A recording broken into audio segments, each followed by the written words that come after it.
pleasure it is to have you here at Star Tides.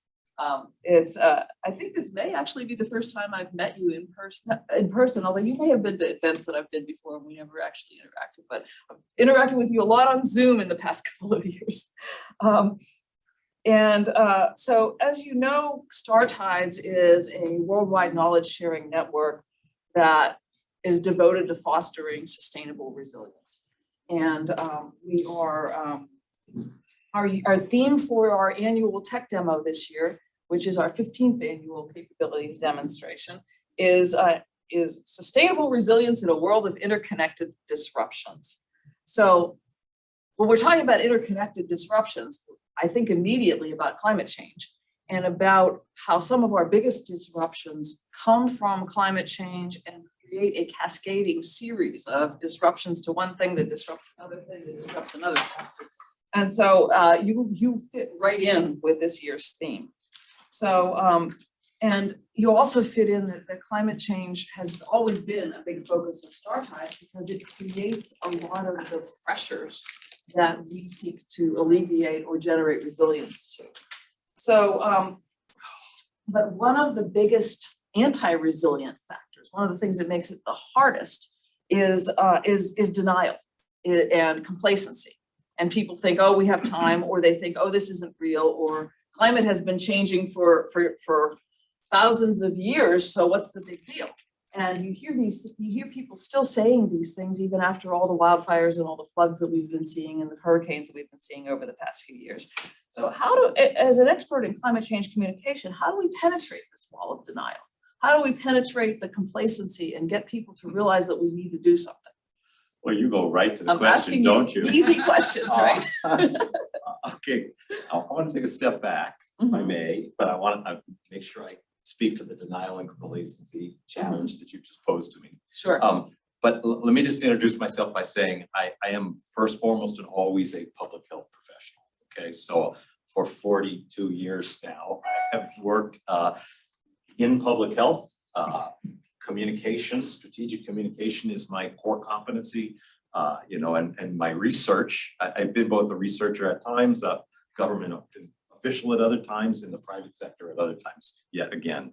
But sort of the theme of my career thus far has been, how do we use communication as a tool to motivate and activate change? Often behavior change, but at other times and in other ways, policy change, so that human health can be protected and people will flourish, right? That's what public health is all about, making sure we've got the conditions by which people and communities can have good health and flourish. So over the course of my career, I have only learned two things with absolute certainty. I'm fairly social scientists, behavioral scientists. We learned that we know that people aren't nearly as predictable as the Earth systems, for example. The climate is fairly predictable. For all of the uncertainty that's in it, it's nothing like the uncertainty in the social systems in which we live and work and go to school and vote, etc. So there's the two things that I've learned. The first one has to do with communication. And I like to think of it as how do we most reliably share what we know based on science? So for my career, it's been things like the value of vaccines, the value of not taking up smoking, the value of quitting smoking if you have taken up smoking. I've worked on HIV, the HIV epidemic, just a whole range of different public health issues. And there's always value in sharing what the public health experts know, because it has benefits in helping people make better decisions. And it has value in helping policymakers create better policies, right? These are two different things, right? Good individual action, decisions and actions, and good collective decisions and actions, which are called public policy and governance. The one thing that we absolutely know for sure, at least that I absolutely know for sure, is that public communication campaigns, whether they are public health communication campaigns or climate change resilience communication campaigns, or frankly, commercial or even political campaigns, the ones that succeed have one set of qualities: simple, clear messages repeated often by a variety of trusted voices. Okay? Those are three criteria of effective public engagement campaigns. And I would, I would actually ask us all to reflect momentarily on why Donald Trump is such a formidable character, what's such a formidable politician, because he is a master of simple, clear messages. He is relentless in his repetition. And because his messages are so simple and clear, it's easy for other people who trust him to become the carriers of his message. So in some respects, the phenomenon called Trump 2016 and maybe Trump 2024, who knows? It really is testament to the fact that if we want to engage the public and change the way they think, simple, clear messages repeated often by a variety of trusted voices, that is our greatest asset in sharing what we know, or from a scientific, technical point of view, we're pretty clear that we stick to the facts. So the world of what we know is constrained by the world of what we know. In politics, the world of what we want to share and influence, how we want to influence people's beliefs, is not similarly constrained to the world of facts. That's all a matter of belief systems and politics. So coming to your point of denial and complacency, okay? Denial is hard because people engage in denial for a variety of different reasons. What we know is by the time people are to the place where they want to deny something that is factually true, they've invested a lot of their identity in disputing the factual truth. And that's usually because they have listened to simple, clear messages repeated often by a variety of voices that they trust, telling them, don't trust those facts because they're not real. They're coming from motivated actors who are trying to introduce, for whatever reason they have, they're trying to introduce, to pull the wool over our eyes, or our eyes, not your eyes. So getting people to change their mind once they're in a state of denial is incredibly difficult, because by that point, they've been pretty heavily indoctrinated and invested a lot of their identity, their perceptions of who they are, in agreeing with the people who have indoctrinated them into disbelieving the factual reality. So that part, I don't have a whole lot of optimism that we can change people's minds when they're in a state of active denial, okay? But that's very different than the other complacency.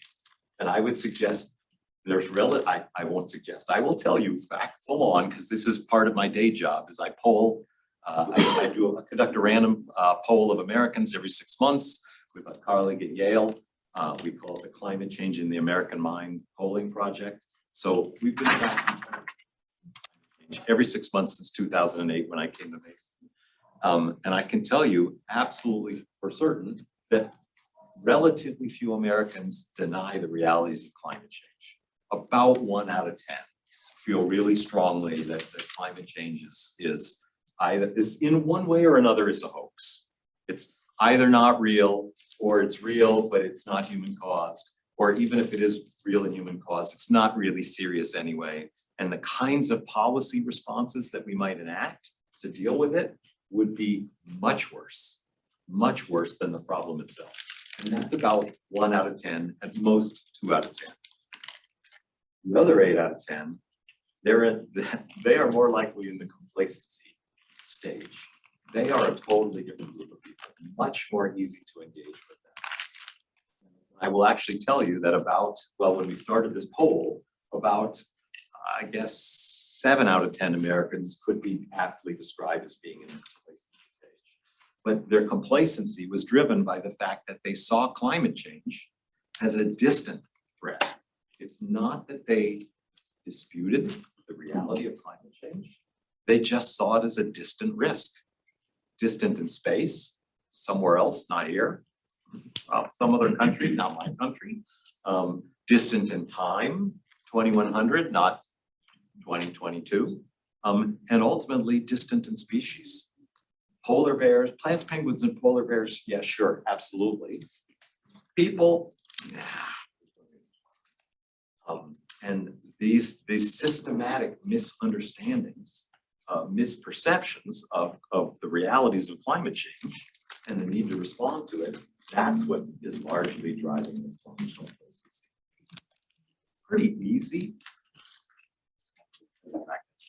It is well within our abilities to engage the people who are complacent and help them recognize I shouldn't be complacent. There really are important changes going on in the world around me, and I need to start thinking differently about what do I and what do we, members of my family, what should we be doing about it? And an even deeper set of questions that people need to pose to themselves. What do we collectively, our community, what do we need to be doing about it? Different than what we're already doing. And that's kind of the nature of the work that we do in our center. I run a center for climate change communication here at Mason.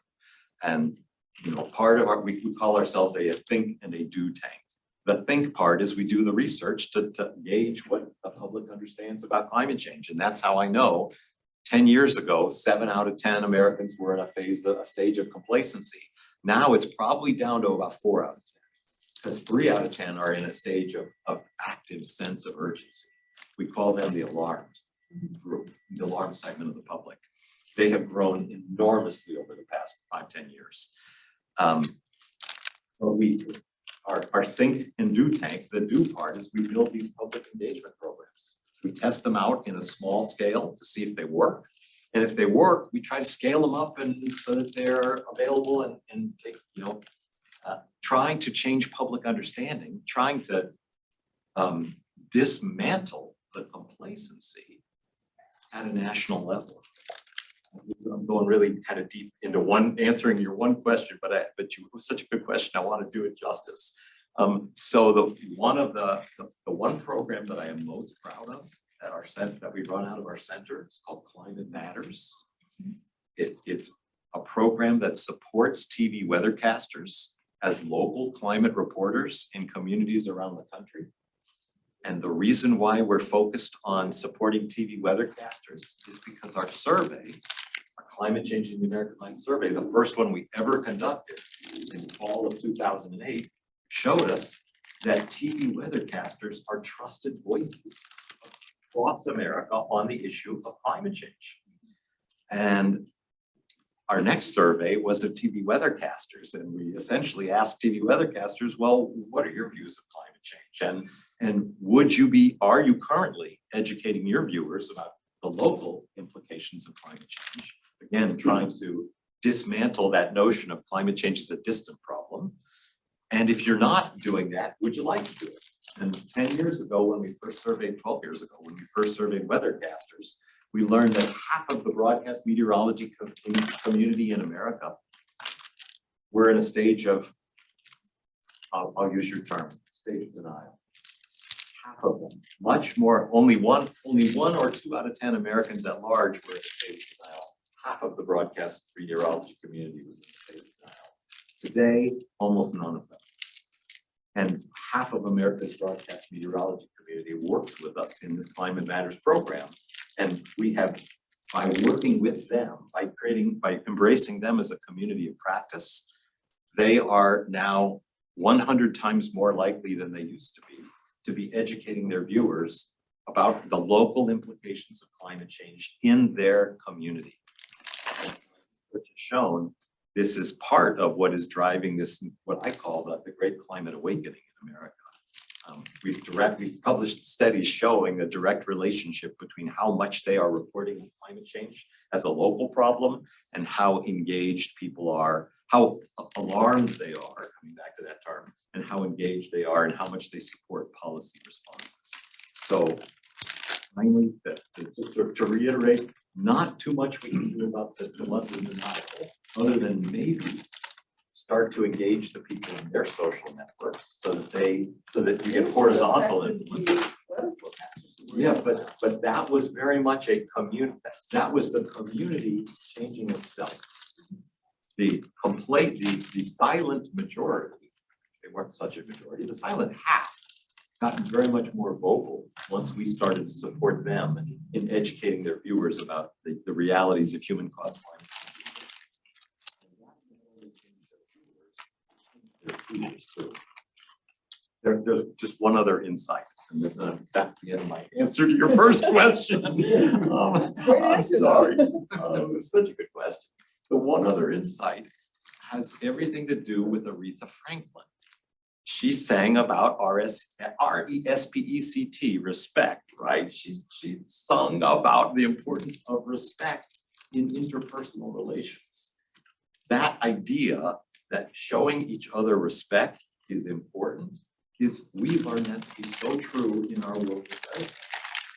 We learned, we engage some of our colleagues in the Carter School here at Mason. We have a school at Mason that focuses on conflict analysis and resolution. It's now called the Carter School. Sarah Cobb was the dean of the Carter School at the time. Sarah gave birth to this wonderful little girl who is now one of America's leading climate scientists, Kim Cobb at Georgia Tech.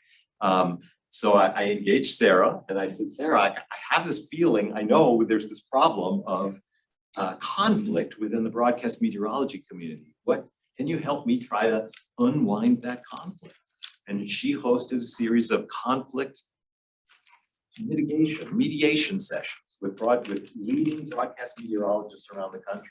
And the one thing that came out so quickly out of those sessions was the sense of animosity driven by feeling disrespected by the weathercasters and the climate scientists who were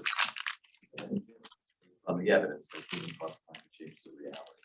And once with that mediation work, that conflict mediation work that Sarah Cobb instituted with opinion leading TV weathercasters, that animosity started to melt once it was recognized where the conflict was coming from, and everybody was working a little harder to be respectful of the other. That conflict melted away incredibly fast. I'm trying to do that on Twitter. It's hard on Twitter because the most vocal voices on Twitter the success of their entrepreneurship is based on being provocateurs and not conciliators. So that was a long and very interesting, covered a lot of ground. The animosity in the weather community, was animosity towards the rest of the country not believing them, or scientists and the broadcasters, or where was the animosity? The fault line in the animosity was between the weathercasters who accepted the evidence that human-caused climate change is a reality and those who questioned that evidence. And in league with the ones who accepted the evidence is virtually the entire climate science community. So I'll say, since I came from the social media, I think the social media platform is not the place, because it doesn't now matter. There's no evidence. Most talking heads, whether across media, never show evidence. You see weather. So if you just got the air traffic control in the box all around the world, and you do air wireless things, but there is no evidence. The people would rather argue than share evidence. And it's the wrong platform. Because it's not worth it. Because you just argue. Have you all analyzed why there's a lack of trust on the people that are presenting climate change? I mean, because there have been many things that lessen that trust possibility. I mean, there's been predictions for the last 40 years that we were going into global cold, into a new ice age. I mean, I think that was in the 80s. Today I would believe it. Pardon? Today I would believe it. Yeah, I mean, one of the sayings I always say to my family is no one complains about global warming in the winter. That's I mean, when your bill goes down. Well, as soon as there's a snowstorm, you get thousands. I mean, we had on snow Twitter. flurries yesterday. It would be very hard to convince people out in our rural area that climate change is an issue.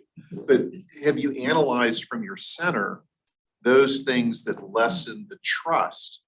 Because I would say some of the climate change advocates have destroyed trust by how they've presented, as advocates, their position. Over. So let me answer your question, but But first, let me pose a question to everybody to try to work towards an answer to your question. If one person comes to mind when you think about global warming, one political voice comes to mind, who would that be? Al Gore? Yeah, thank you. Yeah, everybody was thinking Al Gore, you're the only one who said it.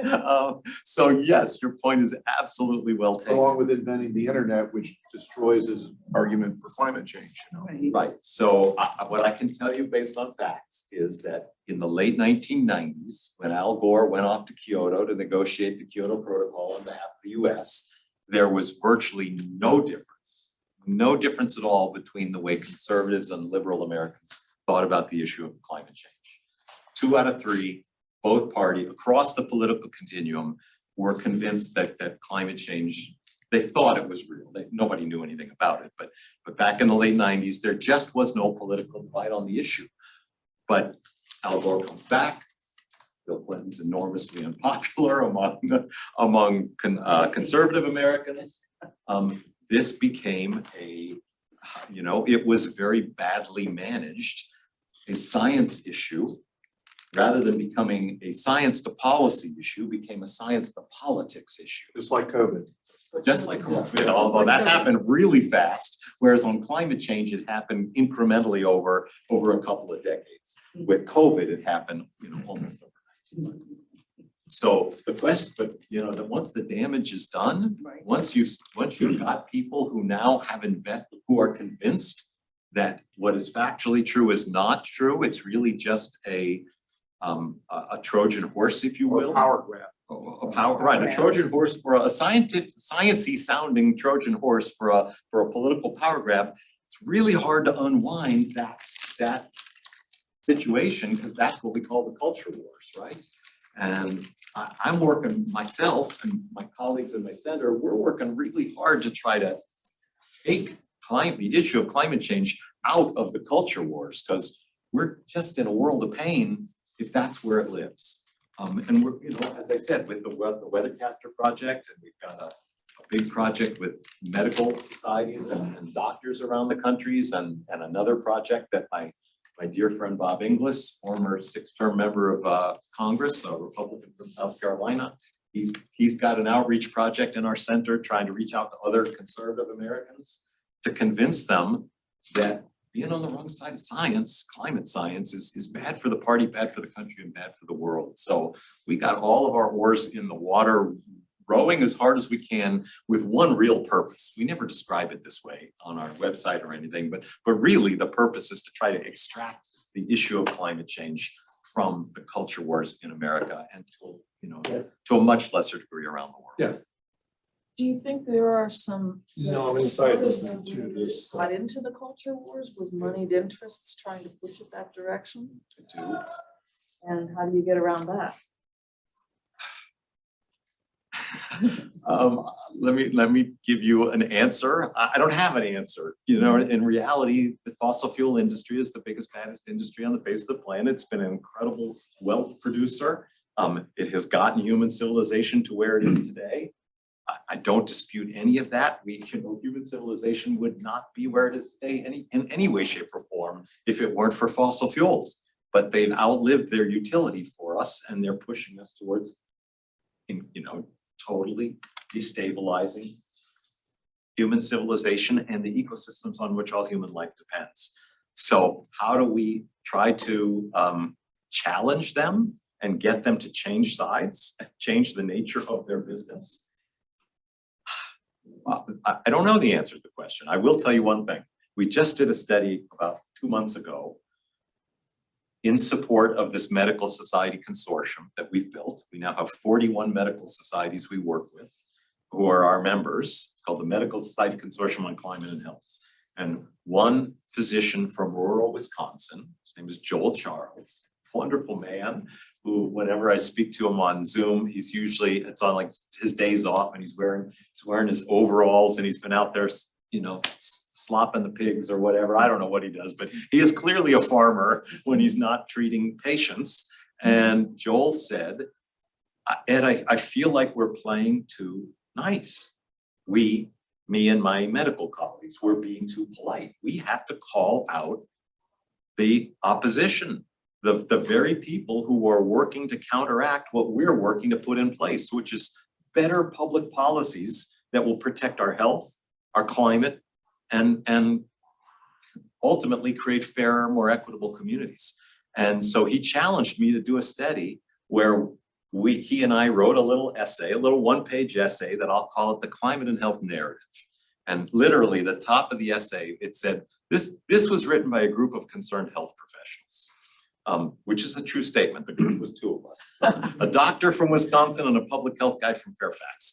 And in the narrative, the narrative essentially explained the ways in which climate change is harming human health in America today, and what we can do about it in terms of decarbonizing our communities and almost instantly cleaning up our air and by cleaning up our fuels, we clean up our air and our water, and we almost instantaneously start to enjoy better health.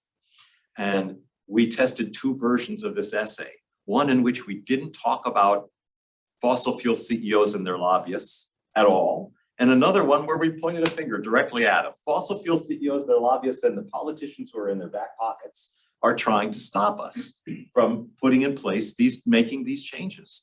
And what we learned testing these two versions of the essay is it really does help to point out the organizations who are standing in opposition to better public policy. I'm not so sure how many of my medical colleagues around the country are going to be comfortable talking in those terms. But we now have empirical evidence that when you do, people become more likely to want to act collectively by signing up to become part of an advocacy organization. That's interesting.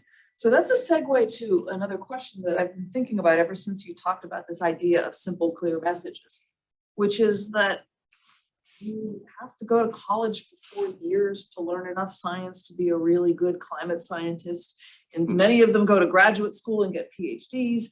You have a PhD. You talk about simple, clear messages, but there's actually a lot of complexity to climate science. So how do you communicate? How do you make simple, clear messages out of something that is by its nature, very complex? I have a dear friend and a mentor for the past 30 years. His name is Baruch Fishoff. He's a professor. Okay, you know Baruch. He's a professor, a behavioral social scientist, decision scientist at Carnegie Mellon, and his entire career he's been in a Department of Public Policy. And Baruch likes to say, he's one of the world's leading risk communication experts. He says that people simplify. That's just the nature of what it is.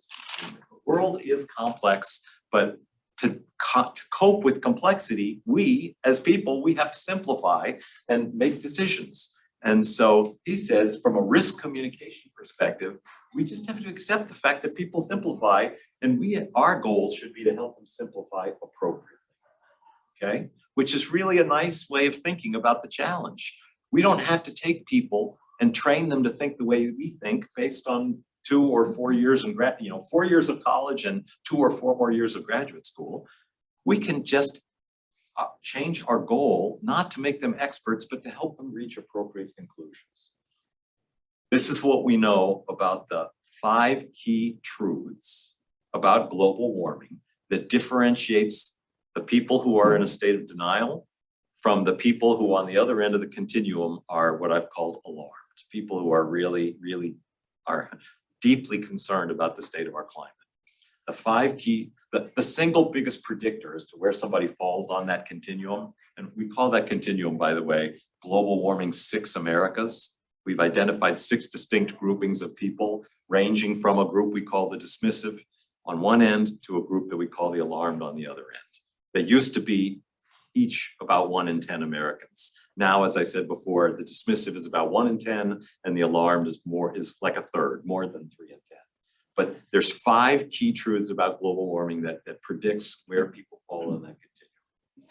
Understanding it's real, global warming is real, that it's us, it's human caused, that the experts agree, there is no disagreement among the experts, no matter what you see on Fox News, that it's bad, that it's harmful to people and other things that we care about, and that there's hope, that there are actions we can take that will make a difference.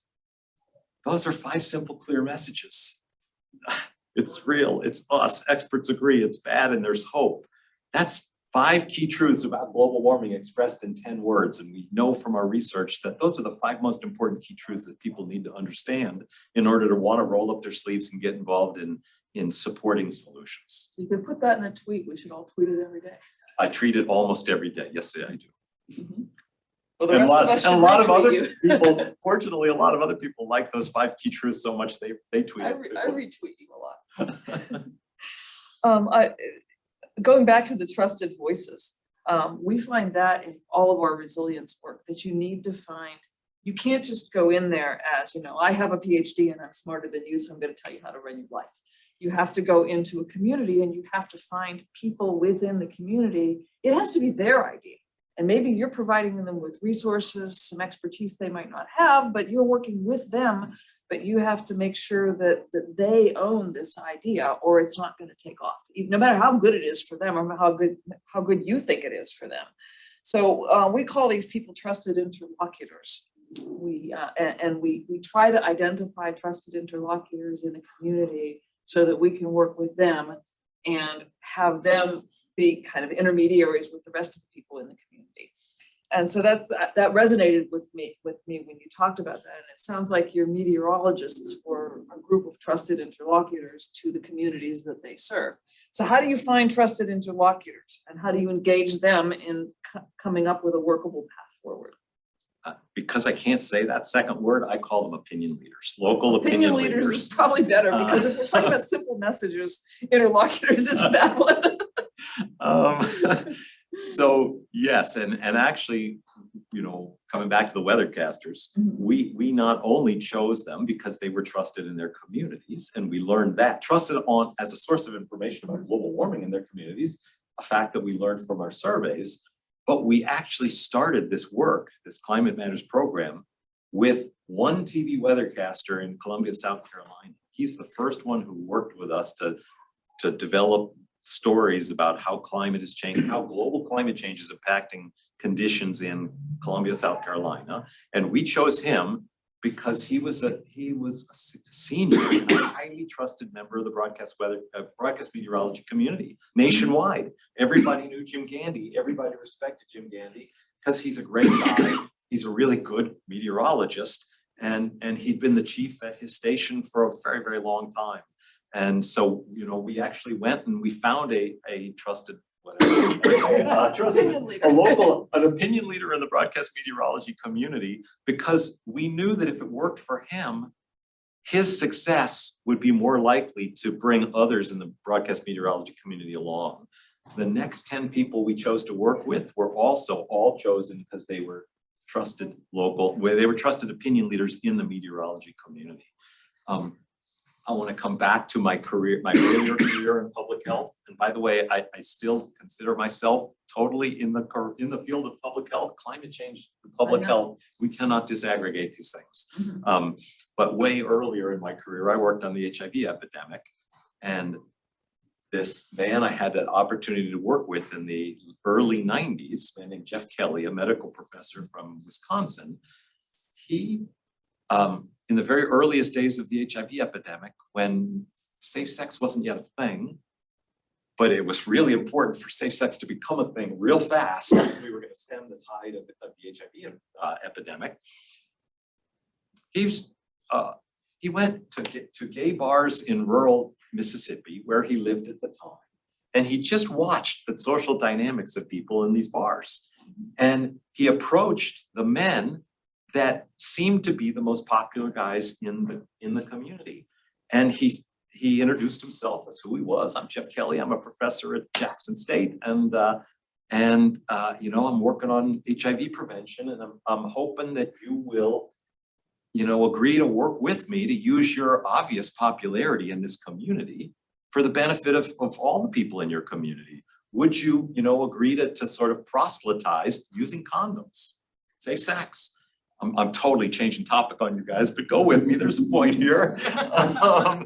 And it worked like a charm in rural Mississippi. And he tested it in increasingly larger and larger environments. And eventually this became one of CDC's evidence-based best practices for preventing the spread of HIV.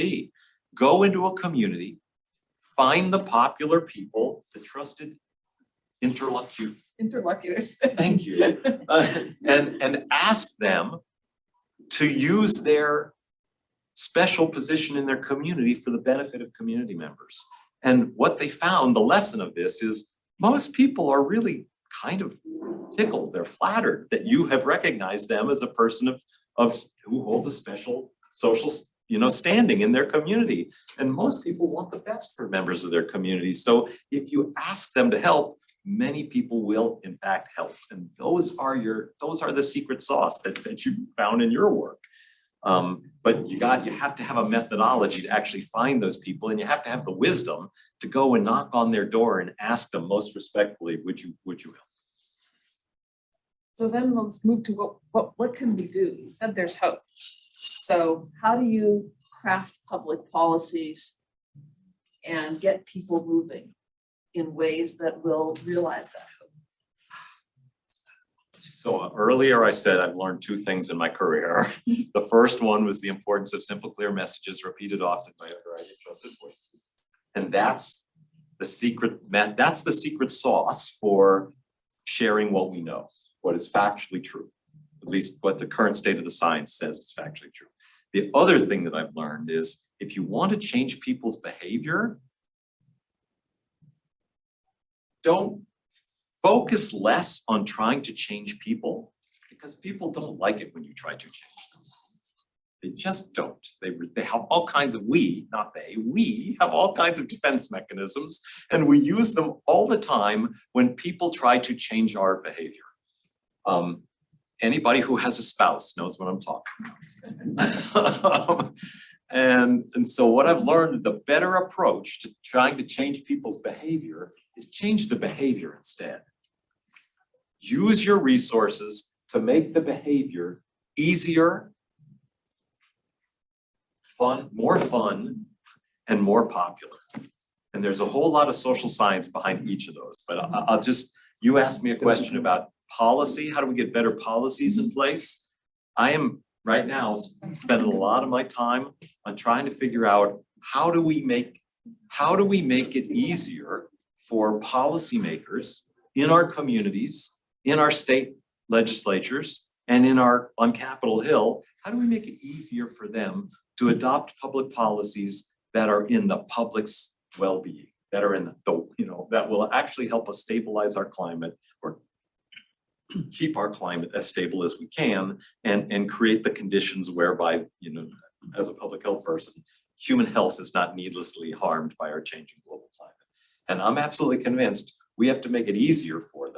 A mayor of any municipality, that's a busy job with a lot of problems to deal with. I can't really expect Madam Mayor to know, what kind of policy, what kind of local climate adaptation policy she or he should want to put in place. So I want us, our community, to make it easier for her by developing model public policy. I want those policies to be fun. When I say fun, I mean benefit laden. Like, make sure that the way we design these policies provide the kind of benefits that allow local politicians to actually keep their office if in fact they want to hold it. And by popular, I mean show local policy officials how well it's working out for policy officials in other jurisdictions when they have implemented these policies. None of us like to be the Wait right there. guinea pig, the person who goes first and becomes the sacrificial lamb, to change animals in my metaphor here. But by, the more that we can make the case that other policy officials like you are adopting these policies and it's working out pretty well for them, the more likely the people we're doing outreach to will say, oh, I see the wisdom in that action. So if we can make smart public policies easier, more beneficial, and more popular, we will have done it. So that, I assume that would be different for different communities. So what's easy, fun, and popular in Columbia, South Carolina might not be the same as what's easy, fun, and popular in San Jose, California? I think that's right, but the principle is the same. The principle is 100% the same. So you go to a deep blue state or a community like San Jose, and no problem talking about climate change, no problem talking about sea level rise in San Jose. That, you know, the Bay. I happen to be from the San Francisco Bay Area. They are acutely aware of the fact that the Bay doesn't have to rise that much before Apple's beautiful new headquarters is going to be sitting in a big pond of water. So you can absolutely address that part of it head on. In rural Indiana, you might be wise not to even be talking about climate change at all. You might be wise to talk about, look, environmental change, changes in our weather. What kinds of government support, local and state government support, do we need for our farmers so they can continue to work their land and keep their land in their family, you know, for the next generation and the next generation. So the nature of exactly what easy, fun, and popular looks like will vary from community to community, but the fundamental idea is that the more we can do, the more we try to change people's behavior, the more they push back on us. And the more we can do to make the behavior easy, fun, and popular, the more they will lean in and be interested in considering whether or not that's a behavior for them. But it's not gonna be easy or fun or popular if you come to me and tell me that my beach house is gonna be underwater in 10 years and I better move out. You know, that's for sure. Although, you know, look up and down the stretch of any beach on the Atlantic coastline or the Gulf coastline or the California Western coastline, and there will be people who know what's coming. And frankly, they're going to want better public policy because they're going to want to have a better set of options rather than just bail out right now. And so, you know, we have to work with the dynamics of the community. Some part of the community will absolutely oppose even saying the words sea level rise or global warming or climate change. But other members of the community will frankly want an adult conversation. And you start with the people who want the adult you start having the conversation with the people who want to have an adult conversation. And you hope to try to keep coming back to this notion of respect. You hope to try to keep the community dialogue on a mutually respectful basis so that it doesn't, so yet another community doesn't tip into or fall victim to the culture war, so that which prevents us from making good collective decisions. Let me throw it open to this group here. Aaron? It's a fascinating conversation, so thank you. We started, you and I had a quick chat before about the private sector, and I want to kind of pose maybe two questions. I'm reminded, we had, Dr. Surf, their speaker last night, and was reminded on how much government support went into the development of the internet.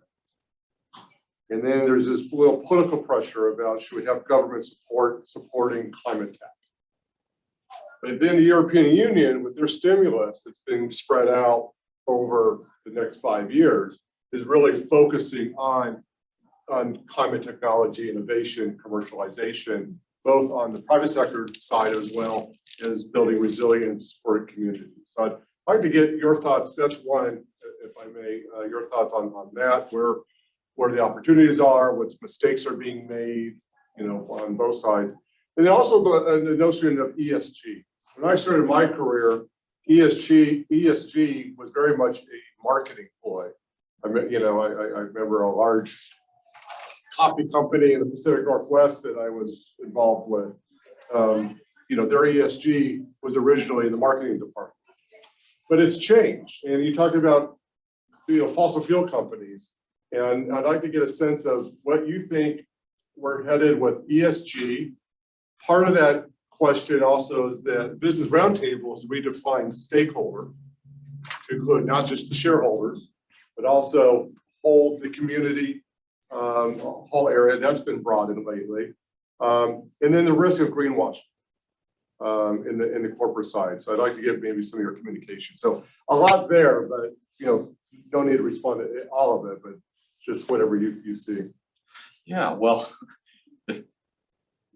words matter, right? If I've learned anything as a communication scientist, I've definitely learned that words matter.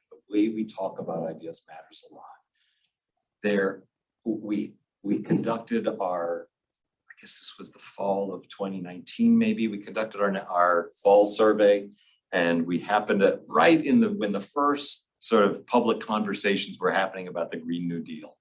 And we wrote a 3-sentence description, as fair as we could possibly make it, like not skewing it in any way, shape, or form, just a simple, brief presentation of what we thought the essence of the Green New Deal was all about.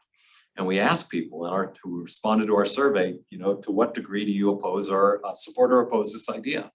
And 81% of our respondents, including 56% of our conservative Republican respondents, said, I support that idea. That sounds really like a good idea. We knew that only 15% of the public, however, at that point had ever heard of the Green New Deal. So people were literally only responding to our words and not the name Green New Deal. In our next survey 6 months later, by that point, the Green New Deal had become a target of incredible derision by Fox News and others. And what we learned is that total support had dropped. Support had dropped particularly among conservative Americans. Support had dropped down to 4% among conservative Americans who were frequent watchers of Fox News. So we literally witnessed the murder of the Green New Deal concept in 6 months as a result of, their Fox News's relentless focus on this as a democratic policy proposal that, as far as Fox pundits were concerned, was just a Trojan horse for socialism. But I think the interesting part of that story is the idea there was attractive to a lot of people before it took on a partisan name. Just this morning, before walking over here, actually, I do tweet a lot, I must admit. I tweeted the Yale climate opinion maps about the views of Virginians about a range of issues related to climate change. And one of those views happened to be, a whole series of those views happened to be policy support for different policy propositions. And I can tell you, because I remember the number exactly, 8 out of 10 Virginians, as of right now, support the proposition that citizens, that consumers, I can't remember exactly what word we use, should be offered rebates, government rebates, if they put solar panels on their roofs or if they buy an electric vehicle. 8 out of 10 Virginians think that's a good idea. So there really are some ideas out there that cut across partisan, that almost rise above the culture wars.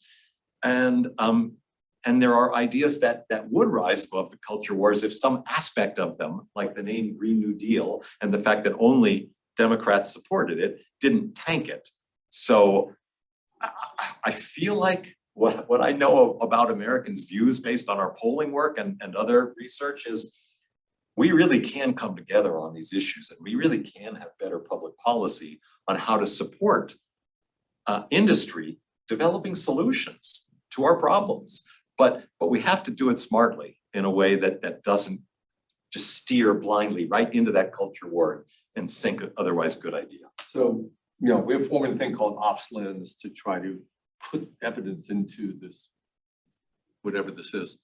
But what I've noticed is that it doesn't matter if it's climate change or anything else, it sticks at the policy and content level. So I've been with InfraGard for many years, and there's a lot of content, a lot of persuasion, a lot of social, but not solutions. And I always tell people, it always seems to be an urban or big city, and yet you have this whole green field around the world when we did instrumenting the eco-village. So it becomes a total economic message of economic development and workforce development, which translates to all much better. I'm building jobs, I'm building economies, I'm producing with 3D printing and things like that from a bottom-up perspective. The problem with America, other countries do it much easier bottom up because that's how they operate. We're too top heavy. We're trying to force, whether you say it or not, we're trying to force everybody to think the same way, and that'll never happen. read a piece by Jonathan Haidt, a very prominent psychologist yesterday. He writes about about our moral values and the fact that the right and the left share some similar moral values, and each has its own distinct moral values. And his concern is for three different reasons, one of which is social media. We have created a culture in which it's not even red and blue anymore, because frankly, blue has divided into a whole bunch of different sub camps, and red has divided into a whole bunch of different sub camps. And so he said we have this incredibly fractured culture. And so the possibility of us finding ways of coming to agreement about what better policy looks like has become harder and harder. And he specifically says, starting in 2012, he ties it back to certain developments in Twitter and Facebook, actually. But his point being, the past decade has been not the evolution of human civilization in America, at least, has not been a sort of one steady course. It had this incredible discontinuity, and it just took off in a completely different direction over the past decade. Right, and there are a lot of people who benefit from this. You gotta say, who makes the most money? Well, lawyers love conflicts, and you put lawyers in charge, it'll take forever. Do you have any other, we're running low on time, but we do have time for somebody else to ask a question. Could you go in a little detail? Fossil fuels have mentioned a couple times, electric vehicles have been mentioned a couple times. There's a big argument on both ends that, the carbon footprint might be a little more than being led on to believe, from the electrical standpoint, but maybe just comment a little bit on the direction we see, because cars are everywhere, right? So Yeah. there'll be one way or another. I am so not an expert on that issue. I'm not an expert on, frankly, My apologies. No, but this actually comes down to a really important point, which is that, and the fact that people simplify, right? I'm a person, therefore I simplify too. And so, but I try to make sure that if I'm going to make comments, either in my work or even in my personal life, I want to at least believe I've got the facts right.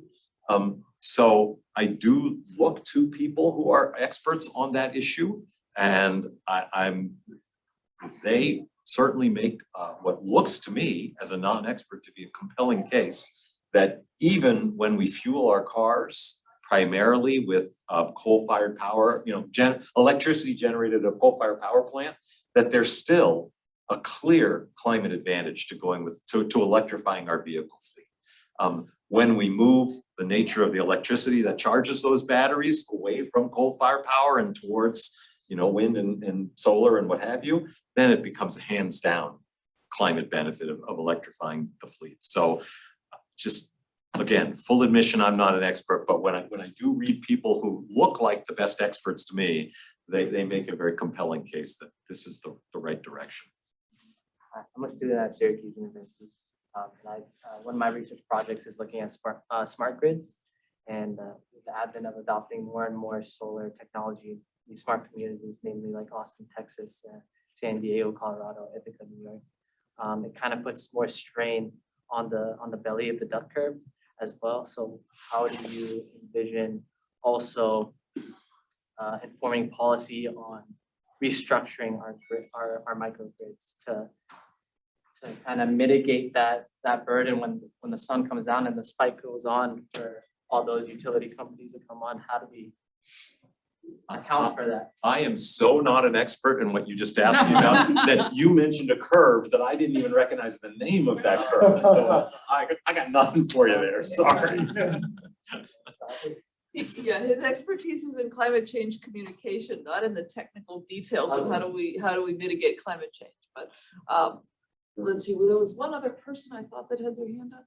Aaron, you had your hand up. In an earlier keynote speech this morning, the note on cybersecurity and cyber resilience, one of the things that came about is, at the top level, government or corporate level, what's their responsibility in protecting the data of their companies as well as the data at least in the private sector, in the data of their customers, the government protecting its data of its citizens, versus the bottom-up approach, the individual level. How many of us, use data retention, our own personal data retention policies and two-factor authentication and whatnot? I'm kind of curious in taking that analogy to our personal carbon footprint score, right? I mean, in my neck of the woods, where Amazon has been very much criticized about their footprint, but then I engage with my neighbors and say, well, what do you know what your carbon footprint is? They're flying around the world on vacations, and yes, they're buying the electric cars. But then you look at, I don't know about anyone here, but you look at recycling day, and my neighbors, I mean, the cardboard is huge. Those piles are mountainous, and you look at the shipping that's involved with that. So I want to take that and pose a question to you of where do we need to go, or do we need to go to kind of the community level, the individual level of really tracking our own carbon footprint, and to say, okay, we're tracking our steps, we're tracking our heart rates, all these wonderful things, but how do we change that behavior without really tracking and understanding our own individual carbon footprint? Such a good question, Aaron. As a card-carrying behavioral scientist, I'm willing to say the following. We're never going to solve this problem through individual behavior change alone. And the reason is because right now, our public policies make it really hard for us to dramatically reduce the size of it. So if we want we need to come at this with much better public policies, which will make it much easier for people and communities to reduce their carbon footprint. And so I like to think about, somebody earlier said something about top-down, and the policy change is a top-down approach. Individual behavior change is a bottom-up approach. I like to think about what is the middle-out approach? How do we actually engage with people so that they will be more likely to create the public will necessary to build political will necessary for real policy solutions, which will then make it so much easier for people to do what they want to do anyway. So there's a bit of it can be a mutually beneficial cycle, but the most important thing is for us to act as political advocates, right? Policy advocates, as opposed to become better at recycling, which is, by the way, in our research, that's the one thing that most people tell us they're doing to express their concerns about climate change. I'm doing my darndest to recycle everything. Great, not going to solve our problems. Thank you. Yeah, Danielle, just A simple question, as a science communicator, why do you think why is it so difficult for scientists to communicate in language that people can understand what these issues are? Like that, so people can find science approachable and understandable. And what are your recommendations to academics, to scientists, psychologists, to make science understandable to ordinary citizens and policymakers? So my PhD is in communication science. You'd think that being trained in that I would have been taught to communicate. Not 10 minutes in my 4 years at Stanford getting a PhD in communication science did anybody ever coach me on how to speak plainly, how to share what we know from our research in ways that can engage people. I wasn't even taught how to teach, frankly. The world is better now. At Cross Mason, we teach our PhD students how to teach well, because it's more valued now. And to a greater and greater degree, we teach them how to communicate effectively to non-experts, which is great. And it's not just at Mason, this is happening all over. So things are getting better on that front, but still, I would say the culture of science is that we are trained in graduate school to be formidable champions for for our very narrow area of expertise. And the only people that we're taught to be to champion it with are our peers in our own community. And that is, in my way of seeing things, that's the least relevant set of, in the least relevant community for us to share what we know with, because they know what we know, and they're going to be motivated to, to shoot us down in peer review if they think our ideas don't have any merit. So I really feel that the direction that academia is going in terms of training scientists and technologists and public policy people, and frankly, every kind of expert, law, medicine, what have you, we should be putting a lot more effort on teaching them how to share what they know based on fact, so that they become better at socializing those ideas. I think that there are disincentives. I think that the scientific community, the way you prove how brilliant you are is by talking in ways that only your peers can understand. And if you talk too simply, they don't think you're that smart. Agree. Okay, well, I think we've run out of time, not run out of interest. Right. Professor Maibach, it has been wonderful having you here. It was a real delight. And I thank you so much for taking the time to come today.